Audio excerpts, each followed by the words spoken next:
Greetings to everybody, and welcome to I Love to Tell the Story with the people of Our Savior's Lutheran Church of Faribault. It's always good that we can get together online like this. It's not exactly the way we'd like it to be, but it also gives us some opportunities to do some things we maybe wouldn't otherwise do, like this project that I'm working on with members of our church called I Love to Tell the Story. It's a time for people to share a little bit about their faith and life, and hopefully find a way to connect people up and realize that the stories that we share probably have a lot more in common than might separate us. Today, I've got a good friend. His name is Ken Hubert. Hey, Ken. How are you doing? I'm doing pretty good.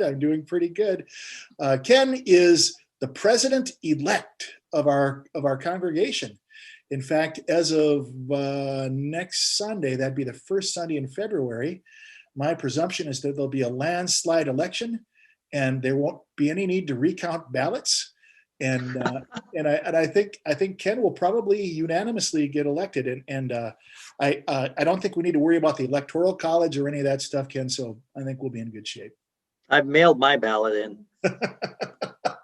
That's good. I hope there aren't any hanging chads.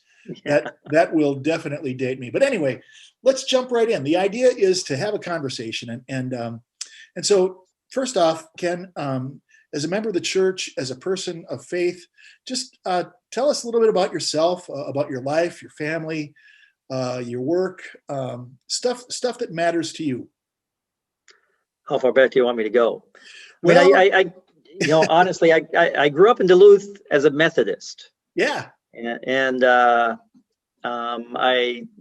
after graduation from high school, I went to UMD, and that's where I met Vicki, and we ended up getting married.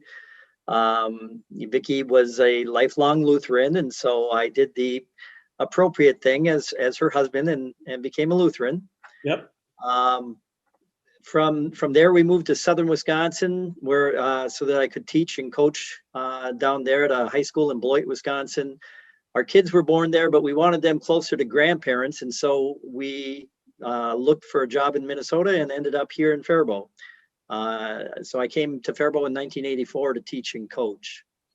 And I coached high school swimming for 41 years, the last 34 here in Faribault. So it was good. Most of my life has been focused on working with kids, and so that's been an awful lot of fun. As far as other things, I mean, honestly, the thing that I enjoy the most, aside from that, is probably spending time in the North Woods. Yeah. Vicki and I go to the Boundary Waters. I try and get 2 to 3 trips in the Boundary Waters every summer. And honestly, my absolute favorite activity, people talk about God's country. Yeah. And my absolute favorite activity is after dinner, when the lake has calmed down, Vicki and I will get push off in the canoe. She'll sit in the bow with a book, basically to serve as my ballast, make it easier for me to paddle. And then I'll just paddle the shoreline, dragging a lure behind me as the sun sets, listening to the loons, looking for moose or otters or whatever. And we do that until it gets dark, and then you have a campfire. I mean, to me, that's, a great way to spend an evening. Yeah. And for people who love the outdoors like you do, you've done a lot of trekking. I know that you do ski patrolling right now. So you like it outdoors, but for the people that I know who really love the Boundary Waters, they say that it feels like a sacred place to them. Is that your experience? Absolutely. And that's why, I think everybody has their own vision of God's country. Yeah. Yeah. And for me, that's what the Boundary Waters is.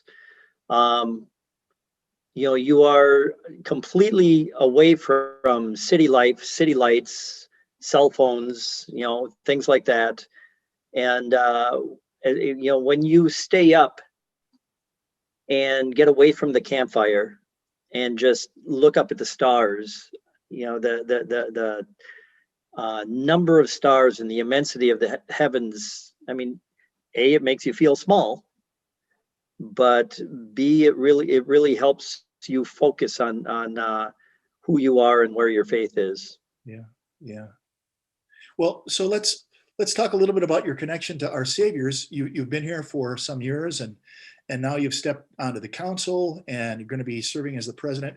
So, so what does it mean to you to be a part of the community of our Saviors? How does that impact your life? Well, Vicki and I joined our Saviors in 1984.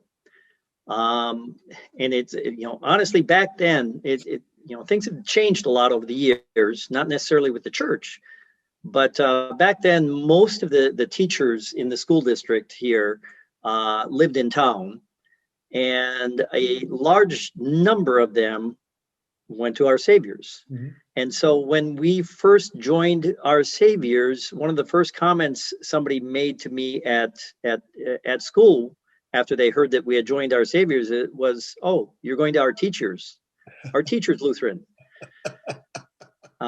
because of the number of staff members that attended our Saviors.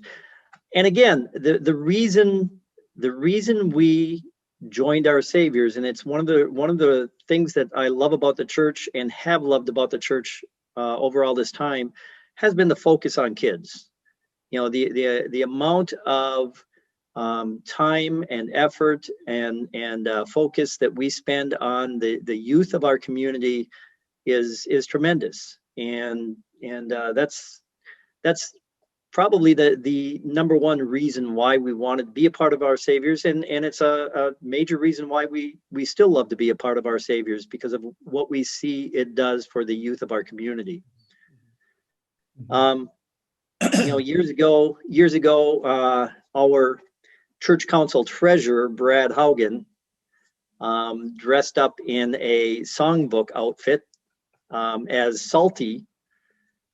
And again, to me, that was an example of what our church is willing to do. I mean, we dedicated church service to Salty musical with utilizing kids in the church. And it's stuff like that gets those kids involved, that I think it's really cool. For a few years, we did VBS in the woods, Vacation Bible School in the woods, where the church actually used to have a bus, and we'd load the bus with fourth and fifth graders, kids going into fifth and sixth grade, and a few of us adults, and we would go to William O'Brien State Park for 3 nights and 4 days, and just doing all kinds of different things. Again, just a great experience. It was, it was an awful lot of fun. So that's part of what I like to see. The other thing about our Saviors is our willingness to do other things for other people. The fact that the food shelf started here, and Rice County Habitat for Humanity was basically started because of a habitat trip taken by people from our Saviors, where we went to Michigan for a week and built a house, things like that. Yeah. So our Saviors has a great history, and I'm just excited to be a part of, what will become the history in the future.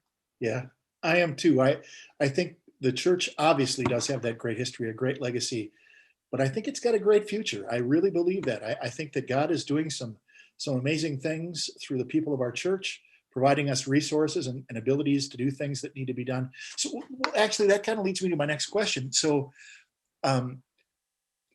this is a hard thing for a lot of Lutherans to do, and especially for gentlemen, I think, to talk specifically about your relationship or your connection with God, or how God is present. But my expectation is, if you're like everybody else, and of course you are, there have probably been some struggles in your life, some times of challenge, where maybe you wondered where God was, and maybe there have also been those moments where you just sensed, man, I'm on the mountaintop. I feel real close to God. Do either of those ideas connect with your history, your story? My biggest challenge, honestly, is because of what I used to teach. and my background there. I'm a biology teacher by trade. Yep. And so I am involved in the sciences.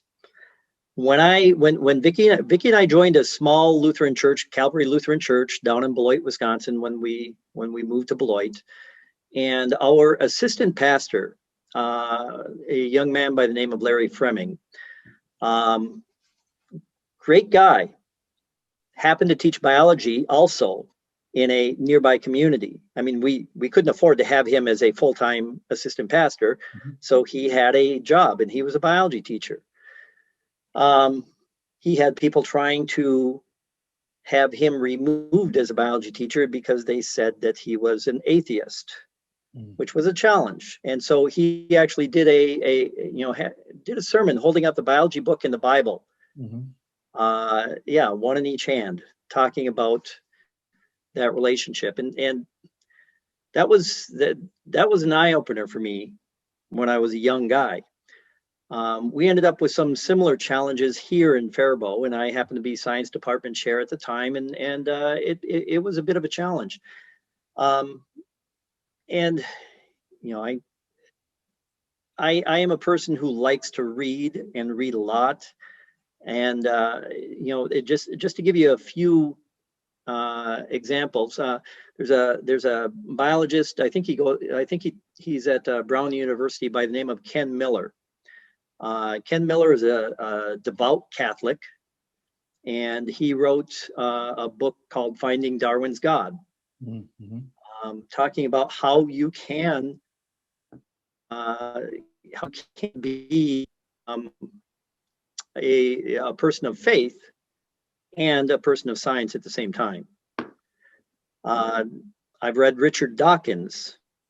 Richard Dawkins would describe himself as a militant atheist, also an extremely well-known and qualified biologist.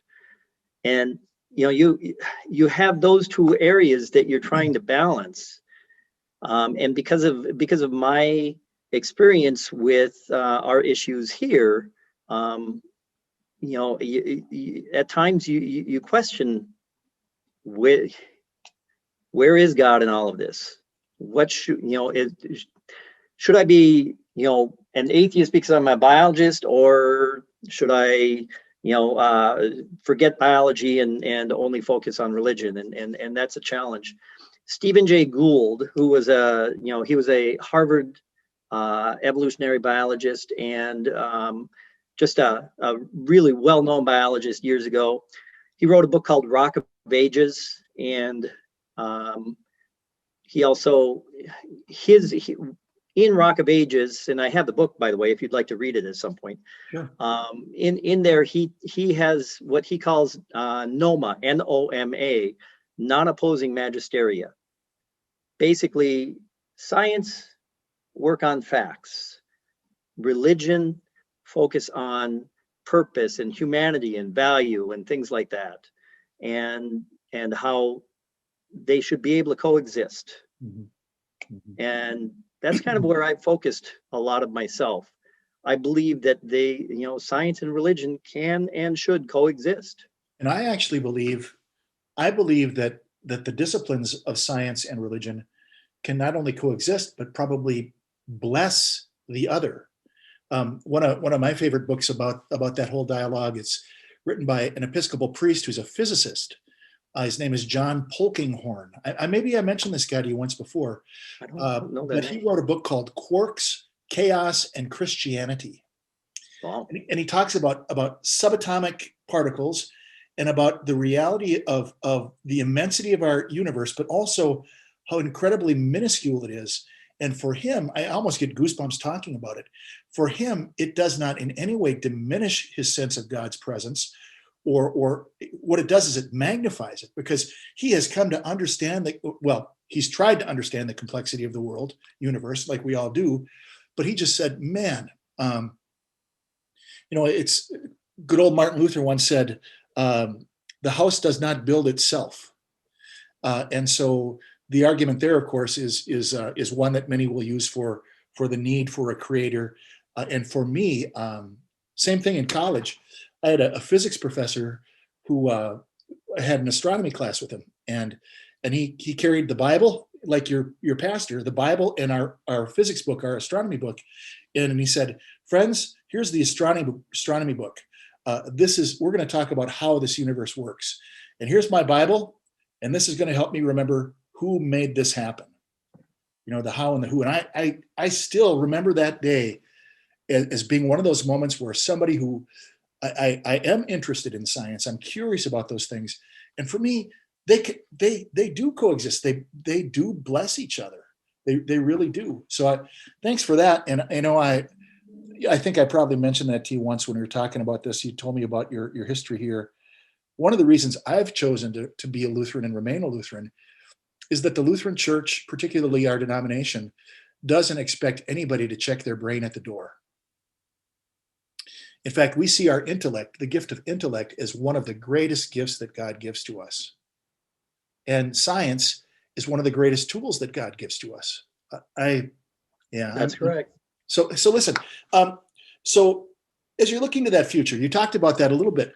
As you look to the future, not just for our church, but for our church too, what are the things that make you hopeful as you kind of peer up and over the edge of the horizon that we're approaching?